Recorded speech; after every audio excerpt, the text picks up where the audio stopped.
ক্ষমতার একটা গরম আছে, তাই না?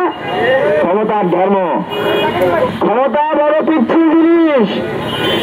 আমরা আগে ওই ঢাকা বিশ্ববিদ্যালয়ের জায়গায় জায়গায় ছাত্রলীগ আওয়ামী লীগের বিরুদ্ধে বক্তব্য দিয়েছি, একই কথা বলেছি, আপনারা আপনাদের রাজনৈতিক ক্যারেক্টারকে পরিবর্তন করেন, ভালো হয়ে যান, আর না হলে এই বাংলাদেশে আপনাদের রাজনীতির ঠিকানা হবে না। তো তখন এই ছাত্রলীগ আওয়ামী লীগের অনেকেই আমাদের নিয়ে হাসি ঠাট্টা করতো, আমাদেরকে মারতো, আমরা তো সংখ্যায় কম ছিলাম, পিটাইতো। আমরা কি ভুলছিলাম? অনেক বন্ধু বান্ধব বলতো তোরা তো পাগল হয়ে গেছিস, শেখ হাসিনা আওয়ামী লীগ ছাত্রলীগের বিরুদ্ধে লাগছিস, দিদির গারদে হাত ঝুলিয়ে মুখে কালো মুখোশ পরিয়ে ঘন্টার পর ঘন্টা গজারি লাঠিতে পিটিয়েছে আমাকে। আমাদের অসংখ্য নেতা কর্মীদেরকে নির্যাতন করেছে। আর কি বলবো জানেন, ঢাকা বিশ্ববিদ্যালয়ের পরে পাগল হয়ে গেছে না, শেখ হাসিনার পতন করবে, আওয়ামী লীগের পতন হবে, এই যে স্বপ্ন দেখবে না। বাংলাদেশে আওয়ামী লীগ আর বিএনপি এর বাইরে কোন রাজনৈতিক দল হবে না, এর বাইরে কিছু হবে না। কথা কি ঠিক নাকি? কথা ঠিক? কথা ভুল? কথা ভুল। দেখেন, আমরা বিএনপির শত্রু না, যুবদল, ছাত্রদল, কৃষক দল, শ্রমিক দল, আমরা তাদের শত্রু না। তারা দীর্ঘ 16 বছর নির্যাতিত হয়েছে। আমি এই সূর্যমুখী 1-এর ভারতে 7 মার্চ সলিডারিটি কনফারেন্সে ছিলাম। বর্তমান যুবদলের যিনি কেন্দ্রীয় সভাপতি আব্দুল মোনায়েম মুন্না ভাই, উনি আমার উপরে চালাই ছিল, আমার প্রতি স্নেহশীষ আচরণ করেছে। কিন্তু বাস্তবতা হলো দলের রাজনীতির ক্যারেক্টার তো চেঞ্জ করতে হবে ভাই, হবে না? আপনি যত ভালো মানুষ হন, আওয়ামী লীগের সময় বলতাম ছাত্রলীগ আওয়ামী লীগ এমন একটা মেশিন, এটার ভিতরে কোনো ভালো ছেলে মেয়ে ঢুকলেও কি হয়ে যায়, সন্ত্রাস ধর্ষণকারী হয়ে যায়। এখন এই দলটা বর্তমানে বাংলাদেশের বৃহৎ জনগোষ্ঠীর প্রতিনিধিত্বকারী একটা দল, তারা যদি তাদের ক্যারেক্টার না চেঞ্জ করে, ওইখানে ঢুকলে যদি একটা ভালো ছেলে মেয়ে সন্ত্রাস চাঁদাবাজ ধর্ষক হিসেবে বের হয়, তাহলে এর দায় কার? এখন ছাত্ররা স্লোগান দিচ্ছে যে আপনারা হত্যার দায় নেবেন না, ধর্ষণের দায় নেবেন না, খুনের দায় নেবেন না, এটা কি বলে?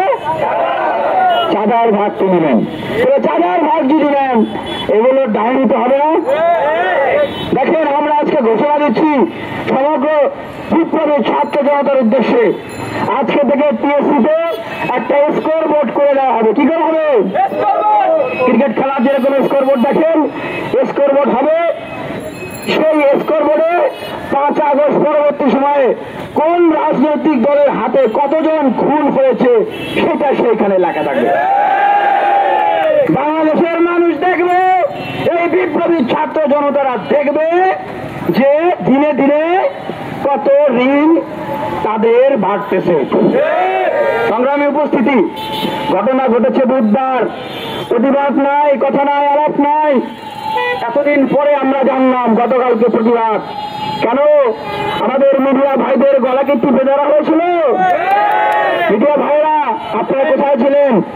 ঠিক আওয়ামী লীগের সময়ও এইরকম ঘটনা ঘটত, আমাদেরকে মাত্র পিটাইতো, মিডিয়া প্রকাশ করতো না। অভ্যুত্থানের সময় বিজিএফআই, এনএসআই, আওয়ামী লীগের নেতারা বলে দিত মিডিয়া কি কি প্রকাশ করতে পারবে কি পারবে না।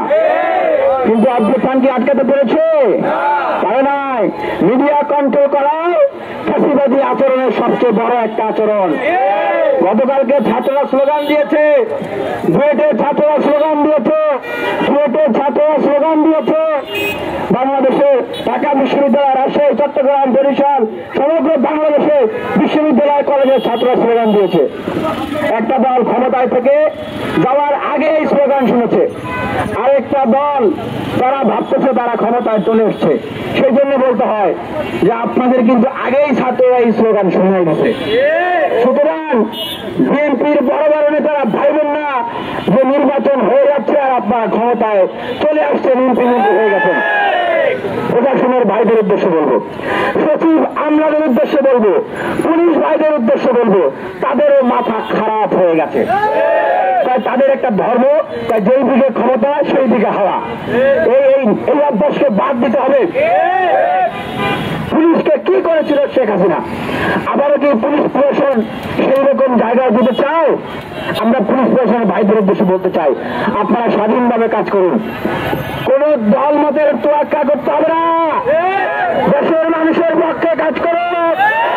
সচিব ভাইদের উদ্দেশ্যে বলবো, বয়স তো অনেক হয়েছে আপনাদের, 16, 17, 10, 12 বছর, 21, 20, 25 বছরের ছেলেমেয়েরা যদি দেশের জন্য জীবন দিতে পারে, আপনারা তো যুগ্ম সচিব, উপসচিব, বিসিএস ক্যাডার ভালো সম্মানের জায়গায় গেছেন, আর কতদিন আপনারা বাঁচতে চান? আপনারা দেশের জন্য কাজ করেন, মানুষ আপনাদেরকে সম্মান করবে, দেশের জন্য কিছু করেন, এটা একটা সুযোগ, এই ইন্টারিম গভর্নমেন্টের সময় একটা সুযোগ। আমরা বিএনপির রাষ্ট্র সংস্কারের আমরা কমিটমেন্ট শুনেছি 31 দফা, শোনেন নাই? নির্বাচনের আগে তারা বলেছিল জাতীয় সরকার গঠন করবে। তাহলে এই যদি হয়, বিএনপির বাংলাদেশের জন্য অবদান 10 মাসে 100-এর অধিক খুন, মেয়েকে বিয়ে না দেওয়ার জন্য, পিতাকে হত্যা, চাঁদা না দেওয়ার জন্য মিটফোড়ে ব্যবসায়ীকে পাথর নিক্ষেপ করে আইয়ামে জাহিলিয়াতের মতো করে হত্যা করা, চাঁদা না দেওয়ার জন্য পিটিয়ে রক্তাক্ত করে ফেলা। তাহলে ক্ষমতায় আসার আগে যদি আপনাদের এই ক্যারেক্টার হয়, ক্ষমতায় আসলে আপনাদের কি ক্যারেক্টার হবে? এই বাংলাদেশের মানুষ কিসের উপর ভরসা রেখে কেন আপনাদেরকে আসলে ভোট দিবে বলেন? তারা